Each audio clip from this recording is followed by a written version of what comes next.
Abra aí sua Bíblia, Filipenses capítulo 4, versículos 1 ao 9. Diz assim: portanto, meus irmãos, amados e muito saudosos, minha alegria e coroa, sim, amados, permanecei deste modo firmes no Senhor. Rogo a Evódia e rogo a Sintique, pensem concordemente no Senhor. A ti, fiel companheiro de jugo, também peço que as auxilies, pois juntas se esforçaram comigo no Evangelho, também com Clemente e com os demais cooperadores meus, cujos nomes se encontram no livro da vida. Alegrai-vos sempre no Senhor. Outra vez digo, alegrai-vos. Seja a vossa moderação conhecida de todos os homens. Perto está o Senhor. Não andeis ansiosos de coisa alguma. Em tudo, porém, sejam conhecidas diante de Deus as vossas petições, pela oração e pela súplica, com ações de graça. E a paz de Deus, que excede todo entendimento, guardará o vosso coração e a vossa mente em Cristo Jesus. Finalmente, irmãos, tudo que é verdadeiro, tudo que é respeitável, tudo que é justo, tudo que é puro, tudo que é amável, tudo que é de boa fama, se alguma virtude há e se algum louvor existe, seja isso o que ocupe o vosso pensamento, o que também aprendestes e recebestes e ouvistes e vistes em mim.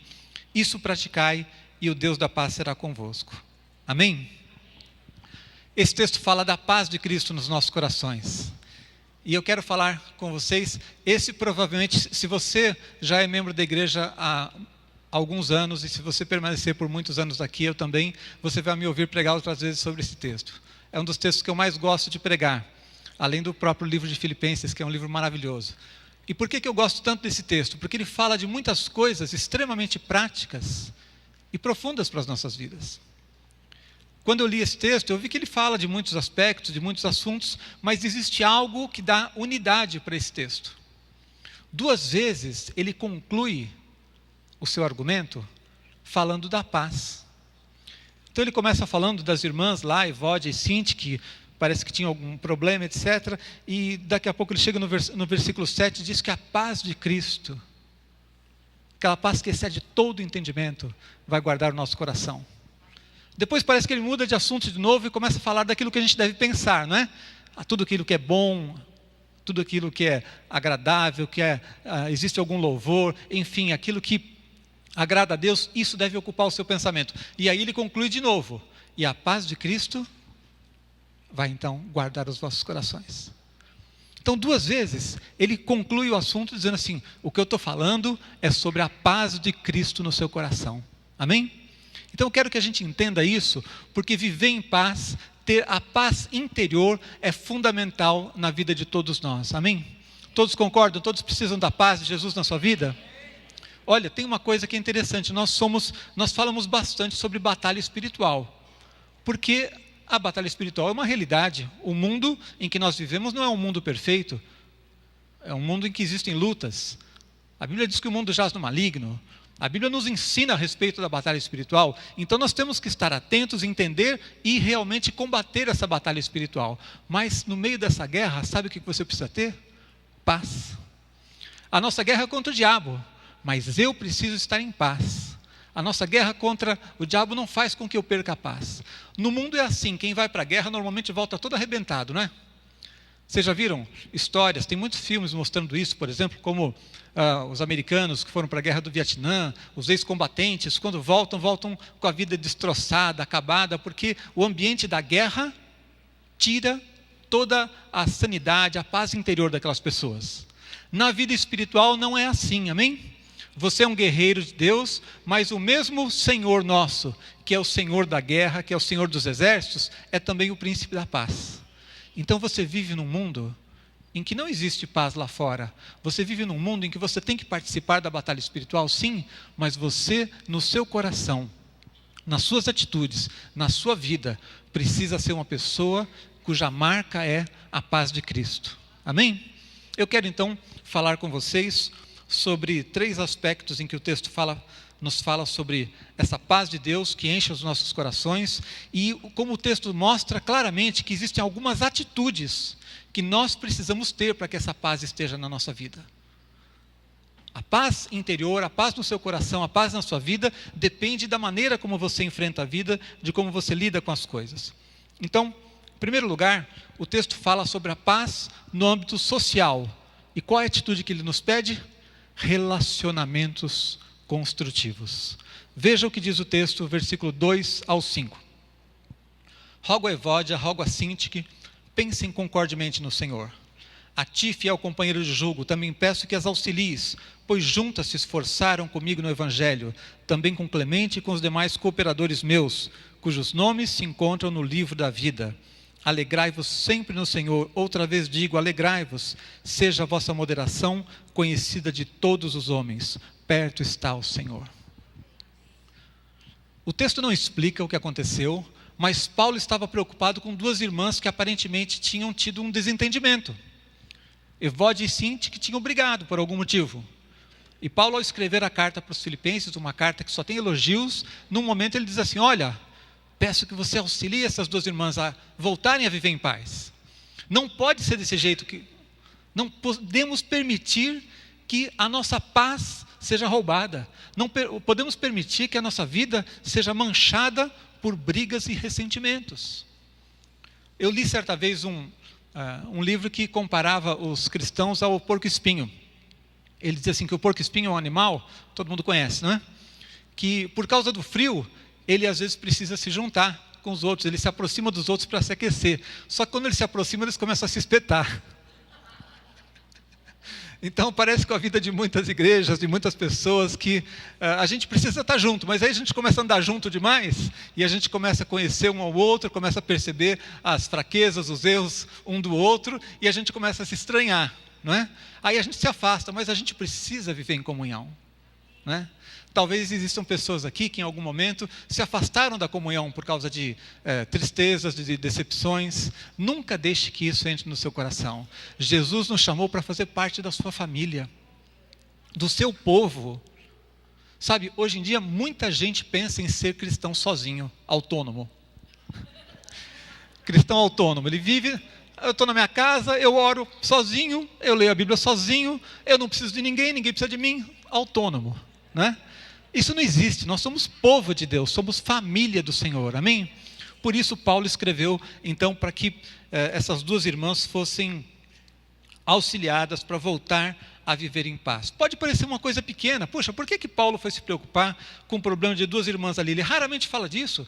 Os textos de Paulo, ele fala de teologia, fala de doutrinas, ele não fica tratando do probleminha do João, da Maria, do fulano, não, mas aqui ele tratou, porque isso é importante. E veja como ele frisou, como ele deixou claro que isso é importante. Elas haviam trabalhado juntas na causa do Senhor. Pessoas que trabalham juntas em algo tão nobre como a obra de Deus, podem permitir que pequenos probleminhas de relacionamento os afastem? A gente está envolvido na obra de Deus, tratando de coisas eternas.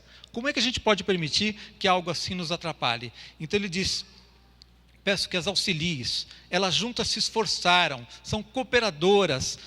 Ele usa a expressão também falando, a ti meu companheiro de julgo, quer dizer, a gente trabalha junto, a gente está junto numa obra, você está aqui com um propósito espiritual, a sua vida tem um propósito eterno, você não está aqui à toa, você tem um chamado de Deus para a sua vida, e nós que temos um propósito tão nobre, não podemos permitir que qualquer coisa pequena venha nos atrapalhar.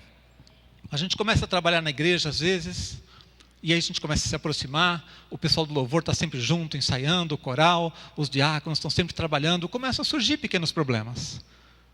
Mas você nunca pode permitir que isso tire a sua alegria de estar na casa de Deus, de buscar a Deus, de estar em comunhão com os outros, amém? Na família também. Família é outro lugar onde muitas vezes a gente se ofende. Quanto mais próximos nós estamos das pessoas, quanto mais importantes elas são para nós, maior é o risco de nós ferirmos e ofendermos as pessoas. Você raramente fere o estranho, a pessoa que está longe de você. Você fere o amigo, você fere o irmão, você fere a pessoa que vive com você na tua casa. E nós precisamos cuidar disso. Paulo está avisando, não permita que isso aconteça na sua vida.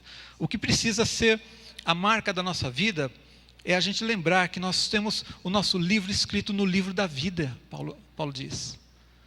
Nossos nomes estão escritos no livro da vida, quer dizer, vamos viver a eternidade na presença de Deus juntos e vamos ficar encrencados aqui? Não. Se temos um destino eterno, tão maravilhoso e vamos ter que nos suportar lá. É lógico que lá vai ser mais fácil, não vai ter mais pecado, não vai ter diabo para atazanar ninguém, mas ainda aqui precisamos começar a viver em paz. Amém? Olha, as marcas de um relacionamento cristão, Paulo deixa claro: alegria. Ele diz: alegrai-vos. Outra vez vos digo, alegrai-vos. Alegrai-vos sempre no Senhor, ele diz. Então, não permita que sua vida seja marcada por tristeza. Não se torne uma pessoa ranzinza. A gente vai ficando velho, a gente vai ficando mais chato. Eu ainda estou novo, mas já estou percebendo que a gente vai ficando mais chato mesmo quando a gente vai ficando velho. Então, não permita que isso entre na sua vida.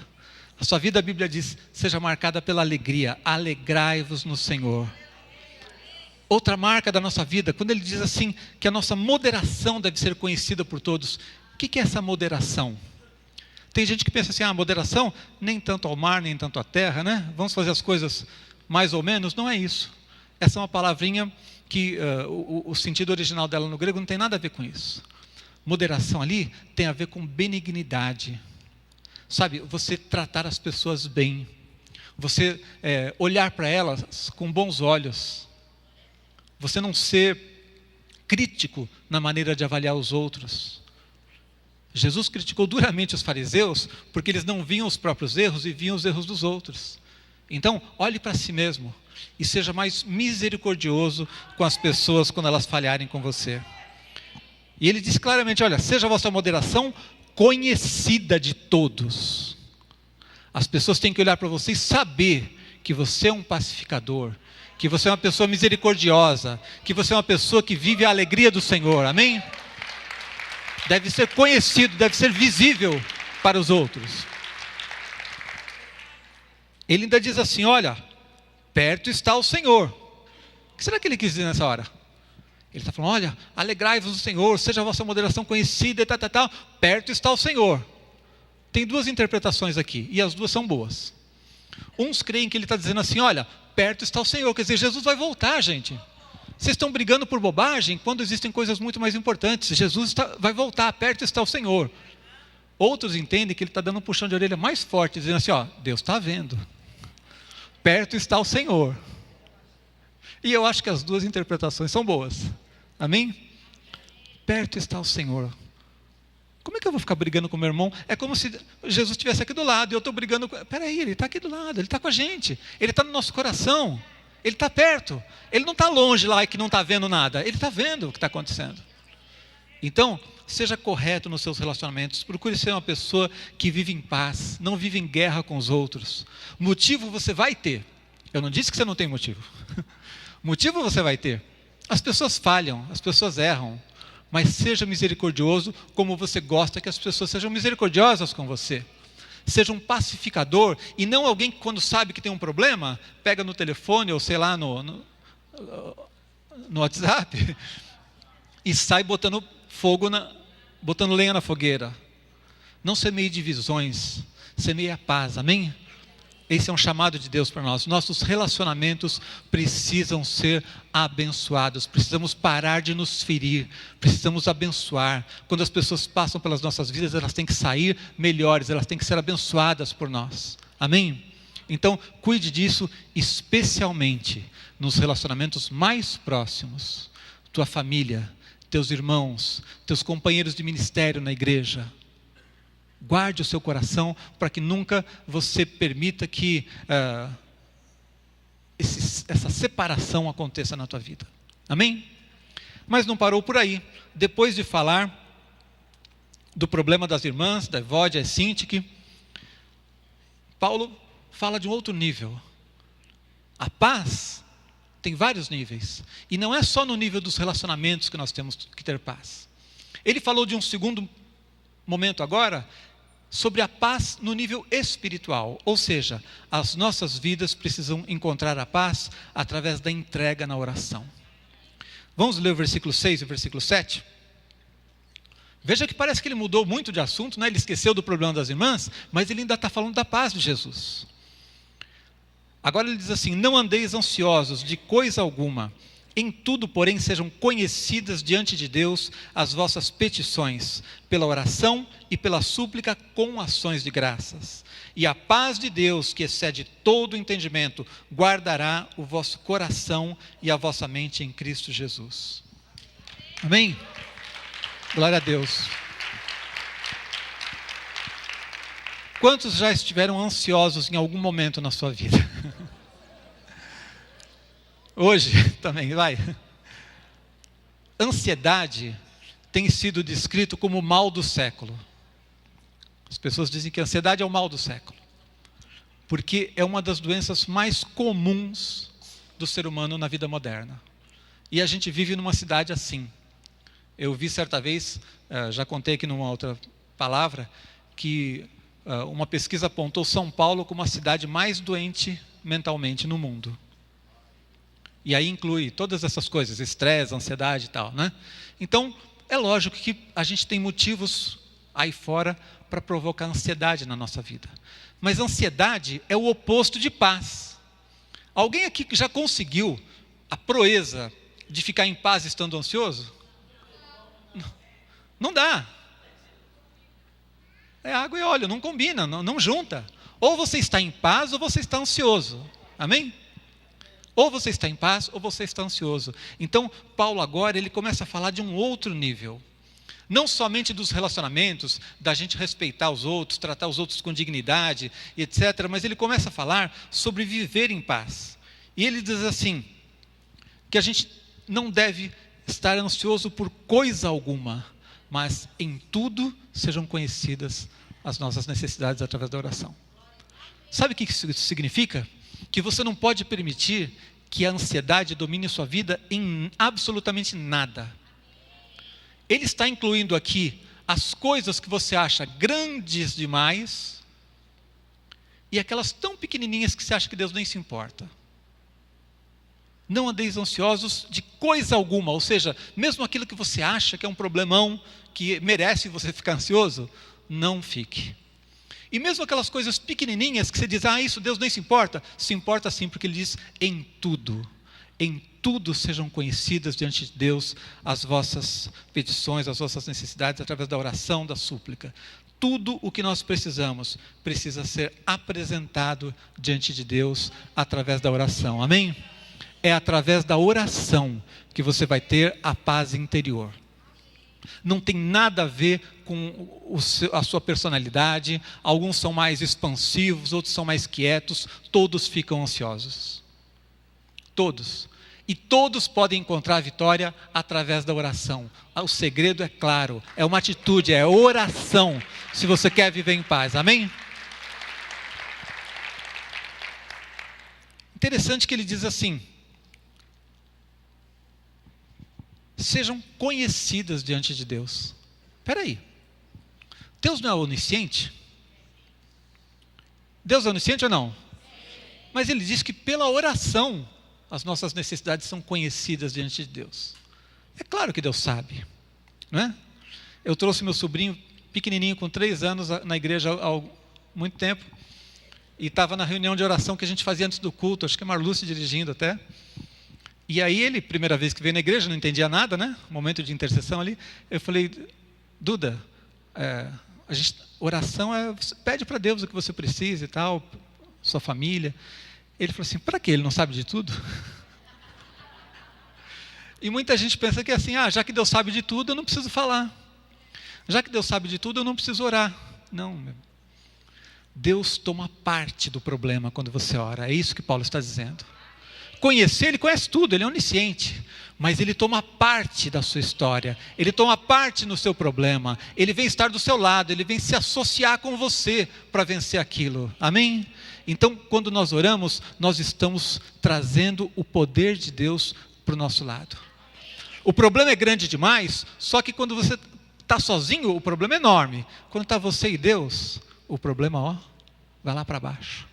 Então, quando ele diz, sejam conhecidas, não é que Deus não saiba, mas que Deus vai fazer parte daquilo. Você sabe que agora você não está lutando sozinho, você está lutando em oração. E olha como é que é oração. Ele fala sobre oração, súplica e ações de graças.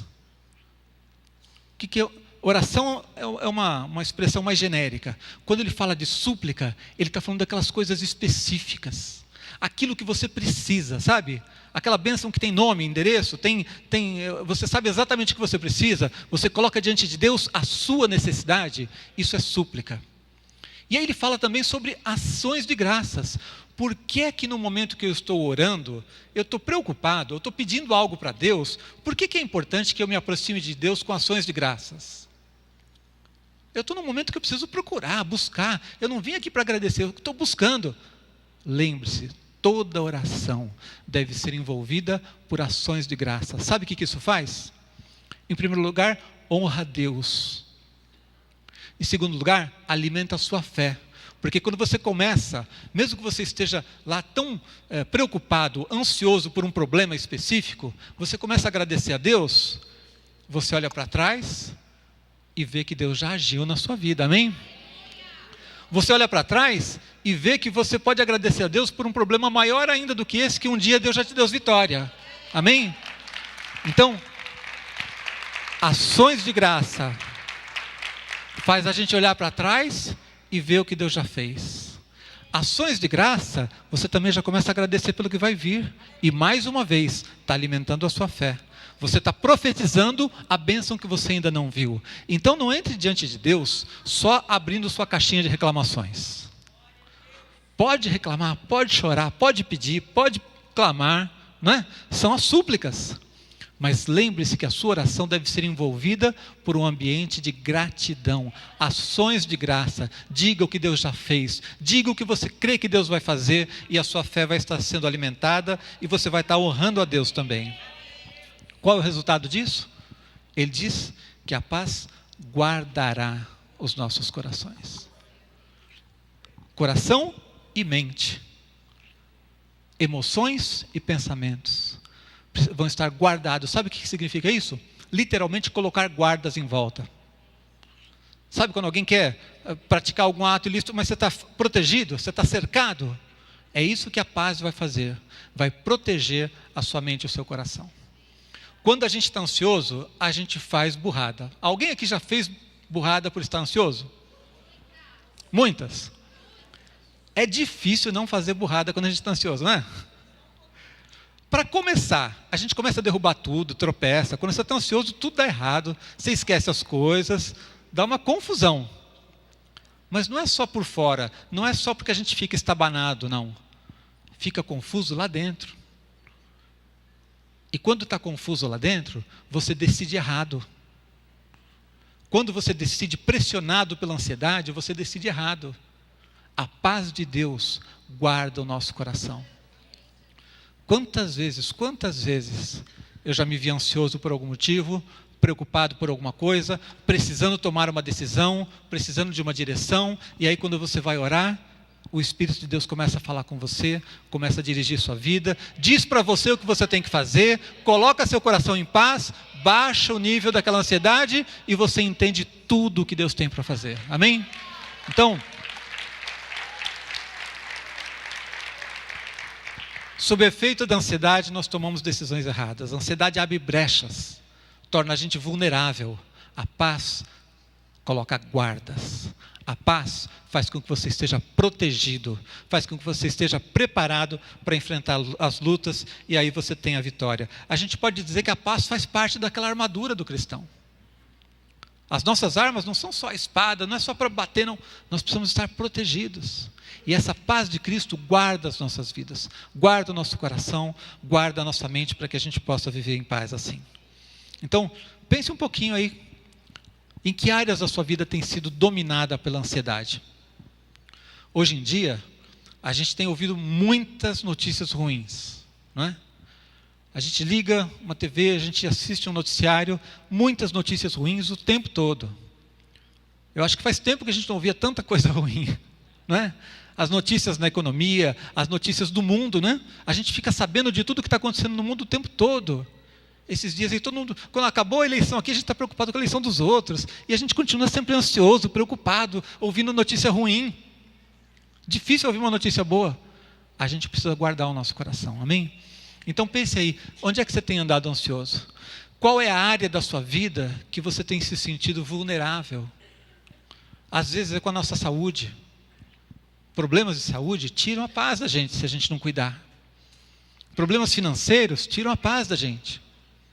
Às vezes a gente está ansioso pelo problema do outro. Se a ansiedade não consegue mudar a minha vida, imagina mudar do outro. Busque a Deus para que você esteja em paz, para que a paz de Cristo esteja protegendo você. Você está precisando tomar decisões? Guarde o seu coração. Guarde o seu coração na paz de Cristo. Não tome decisões movidas por desespero, por ansiedade, por preocupação, por irritação. Tome decisões debaixo da paz de Cristo, debaixo da direção do Espírito Santo sobre a sua vida. Amém? Mas tem um terceiro aspecto aqui, onde o texto fala sobre a paz. E mais uma vez, parece que ele mudou de assunto. Só que não mudou, ele ainda está falando sobre a paz de Cristo. Veja o versículo 8 e o versículo 9. Ele diz assim: finalmente, e finalmente significa concluindo, né?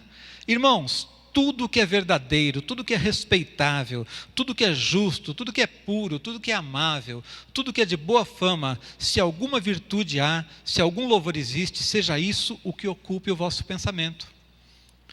E aí ele conclui: o que também aprendestes e recebestes e ouvistes e vistes em mim, isso praticai, e o Deus da paz será convosco. Sabe o que ele está nos ensinando? Um terceiro nível da paz. Ele falou da paz dos relacionamentos, das irmãs que estavam brigando lá. Depois ele falou sobre a paz espiritual, a paz interior, que vem através da oração. Mas tem mais um nível. Ele começou a falar sobre a nossa mente. E no nível da mente nós precisamos também estar protegidos com atitudes corretas que vão produzir a paz do Senhor na nossa vida. E mais uma vez ele termina dizendo assim: e a paz de Cristo será convosco. O que é isso? A minha mente precisa estar alimentada com as coisas certas. Se eu alimentar a minha mente com as coisas erradas, ela vai produzir coisas erradas. Eu acabei de falar das notícias. Se eu alimento minha mente só com pensamentos negativos, somente com perspectivas pessimistas, isso vai azedar minha vida, vai tirar minha paz. E aqui é um outro nível. Não adianta você cuidar de um e não cuidar do outro. Ah, pastor, eu estou em paz com todo mundo, mas eu não estou em paz interior porque eu não estou orando. Vai ter problemas. Pastor, eu estou orando, estou em paz aqui na minha vida, mas a mente está cheia de bobagens, alimentando com coisas erradas, vai ter problema. Então esse terceiro nível é o nível da mente. Você precisa controlar o que é que passa pela sua mente. No que é que você pensa? No que é que você pensa? Quais são as coisas que você está permitindo que alimentem a sua mente? E isso é fundamental para que você possa viver em paz. A mente é central nas nossas vidas. Provérbios 4, 23 diz assim: sobre tudo que se deve guardar, guarda o coração, pois dele procedem as fontes da vida. Esse texto às vezes a gente não compreende, porque para a gente coração tem a ver com emoção. Mas no Antigo Testamento, coração aqui está falando da mente, dos nossos pensamentos. Na linguagem de hoje, inclusive, é traduzido assim: tome cuidado com os seus pensamentos, porque eles dirigem a sua vida. É exatamente esse o significado. Parece tão diferente do original aqui, né? Sobre tudo que se deve guardar, guarda o teu coração. Na linguagem de hoje diz assim: tome cuidado com os seus pensamentos, porque dele procedem as fontes da vida. Puxa, é bonito essa linguagem, mas às vezes a gente não entende o que quer dizer. O que significa? Dele procedem as fontes da vida. É daí que sai a direção para a sua vida. Então, tome cuidado com os seus pensamentos. Não alimente a sua mente com bobagens. Não alimente a sua mente com pensamentos negativos, com pensamentos destrutivos, com pensamentos que não vêm de Deus. No que é que você deve pensar? O texto diz aquilo que é bom. Vamos ler novamente? O versículo 8. Tudo que é verdadeiro. É verdadeiro? Eu vou alimentar na minha mente. É falso? Sai fora. Hoje em dia eu fico impressionado como as pessoas aceitam pensamentos falsos, ideias falsas, mentiras. Até na vidinha virtual aí, todo mundo compartilhando coisas no Facebook. Um monte de mentira, um monte de coisa que não é verdade. Eu vi, achei bonito, compartilha. Tudo mentira. Metade do que você vê lá é mentira. Acredite numa coisa que eu vou te dizer. Você nunca vai descobrir alguma coisa importante no WhatsApp e no Facebook. Procure melhores fontes de informação. Pode usar para o seu lazer, para a sua distração, etc. Mas as coisas importantes, sabe? Você vai descobrir o segredo de quando Jesus vai voltar. No WhatsApp, um videozinho que te mandaram? Não vai ser. Vai para a Bíblia, vai para a Palavra de Deus. Procure fontes decentes de informação. Pense naquilo que é verdadeiro. Me falaram que o irmão... peraí, é verdade?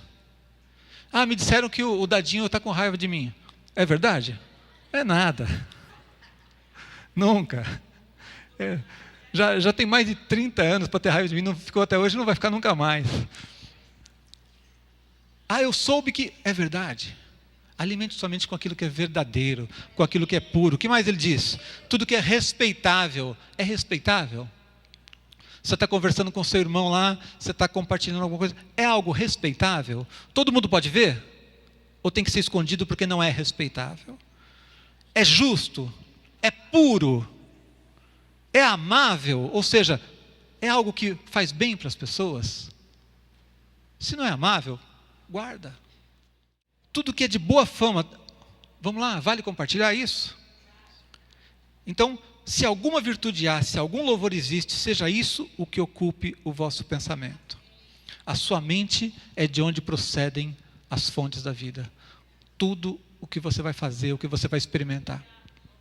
Eu vou contar uma ilustraçãozinha para você. Imagine só, se os terroristas conseguissem, um grupo terrorista conseguisse implantar em todo o sistema de defesa americano, nos computadores deles lá, que a capital do Iraque é Washington. Aí eles arranjam uma encrenca lá, vamos bombardear Washington, o Iraque. A bomba vai lá. Basta uma informação errada. Uma informação errada. Se você consegue dizer lá assim, a capital do Iraque é Washington. Pronto, todo aquele poder, tudo aquilo vai para o lado errado. Porque você plantou uma informação errada. Muitas vezes, uma informação errada na nossa mente está trazendo ansiedade, inquietação. Depois de um tempo você descobre, mas não é verdade. Eu fiquei inquieto por causa de um problema, porque eu achei que o problema era enorme, e depois eu descubro que ele é menor, ou seja, não era tão grande assim, não era verdade. E aí, a ansiedade já ficou. Então, precisamos alimentar a nossa mente com aquilo que é bom, com aquilo que realmente vale a pena. Nossa mente tem que ser ocupada, veja bem, ocupe o vosso pensamento. Não deixe que ele seja, não tenha uma atitude passiva de deixar que as coisas fiquem decidindo o que vai estar na sua mente. Você precisa ocupar os seus pensamentos com aquilo que é bom. Você precisa governar a sua mente.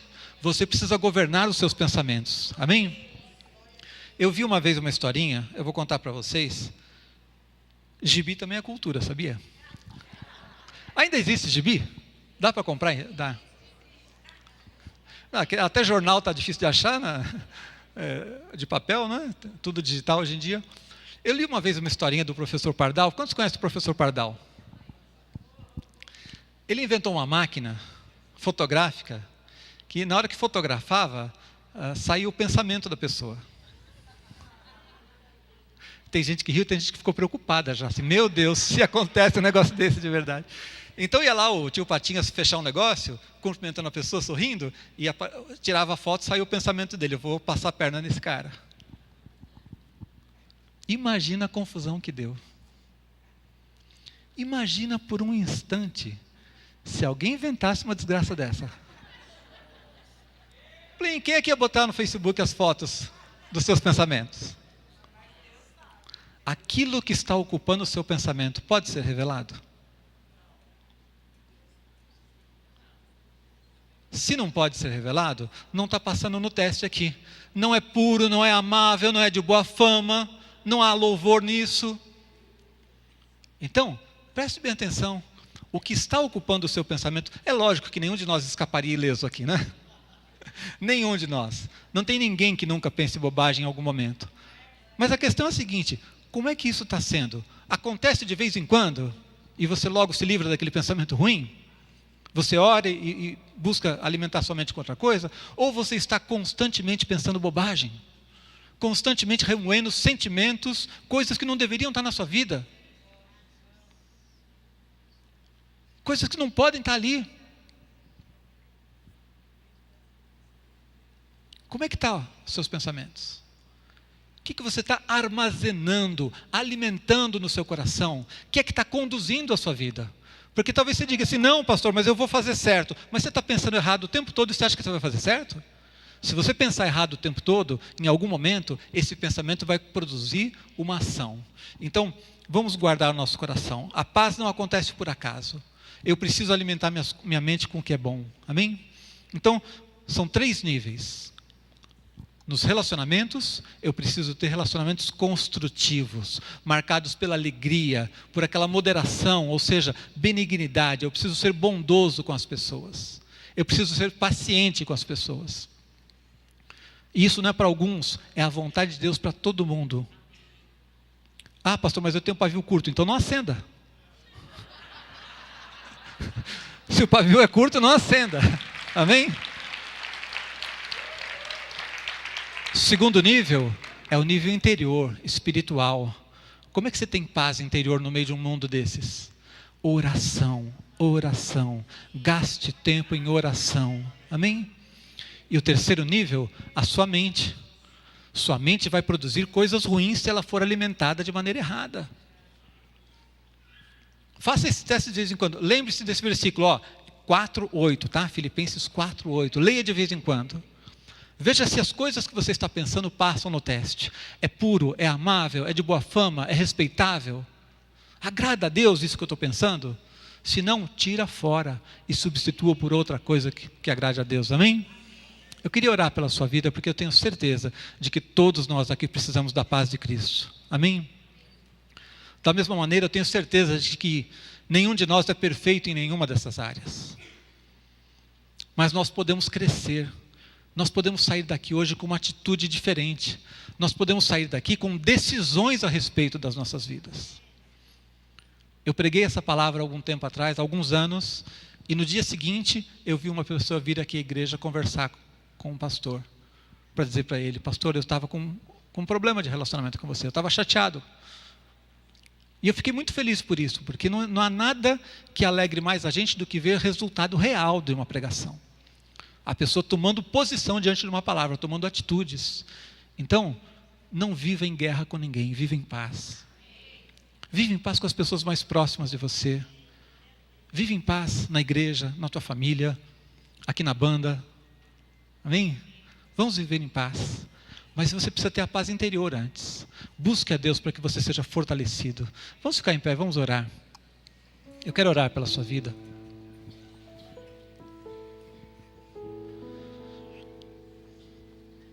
Quantos estão ansiosos demais aqui? Coloque seu coração diante de Deus hoje. Deus te trouxe essa palavra para te livrar desse peso que você está carregando. A ansiedade não produz bem algum. Jesus nos ensinou isso. Quem, através dos seus cuidados, consegue acrescentar um côvado à sua estatura? Tudo está nas mãos de Deus. É só dele que vale a pena a gente depender. Se você entrou aqui hoje ansioso, preocupado, se isso está sendo um peso que está tirando a sua paz, entrega nas mãos do Senhor. Oração e súplica com ações de graças, é assim que deve ser. Está com um problema com alguém? Libera o perdão agora. Sabe? E não argumente não, pastor, mas a pessoa não merece. Os que não merecem é que precisam ser perdoados.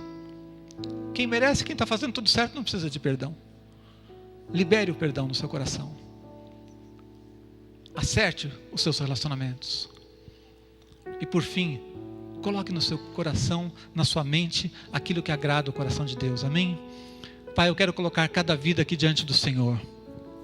Nós estamos diante da Tua presença, Deus, reconhecendo nossa fraqueza, nossa fragilidade, e que muitas vezes, diante das lutas desse mundo, diante das dificuldades que vemos, diante das notícias ruins, somos contaminados por essa ansiedade, por essa preocupação excessiva, permitimos que pensamentos errados entrem no nosso coração, acabamos fazendo coisas erradas, tomando decisões erradas, muitas vezes ferimos as pessoas que mais amamos, mas nós te pedimos o nome de Jesus, que o Teu Espírito nos traga paz paz hoje, ó Deus. Que o teu Espírito traga paz nos corações. Que cada um dos teus servos aqui hoje seja livre de toda ansiedade, inquietação que vem do diabo, não vem do Senhor, ó Deus. Pai, enche-nos do Teu Espírito, enche a nossa mente, ó Deus, com a Tua Palavra, Deus, enche a nossa mente, ó Deus, com a verdade, com aquilo que é bom, porque a Tua Palavra é viva e tem poder para transformar as nossas vidas, Senhor. Nós queremos nos derramar na Tua presença nesse momento, queremos sair daqui transformados pela Tua paz, a paz que excede todo o entendimento, é maior do que qualquer raciocínio, é a paz que vem do Senhor para as nossas vidas, ministrada pelo Teu Espírito Santo que habita em nós, ó Deus. Senhor, tudo o que precisava ser feito para que nós vivêssemos em paz, o Senhor já fez. O Senhor já pagou o preço dos nossos pecados. O Senhor nos deu perdão. O Senhor nos trouxe para fazer parte da Tua família. O Senhor nos aceitou como servos Teus, como filhos Teus, ó Deus. Nós temos o Teu Espírito Santo que habita em nós todos os dias, o tempo inteiro. Temos acesso à Tua presença, temos a Tua palavra, Deus. Tudo o Senhor já preparou para nós. Nós queremos nos apropriar, receber, tomar posse, andar, ó Deus, naquilo que temos recebido, no nome de Jesus Cristo. Amém. Deus te abençoe. Uma boa semana, uma semana de vitória para cada um de vocês.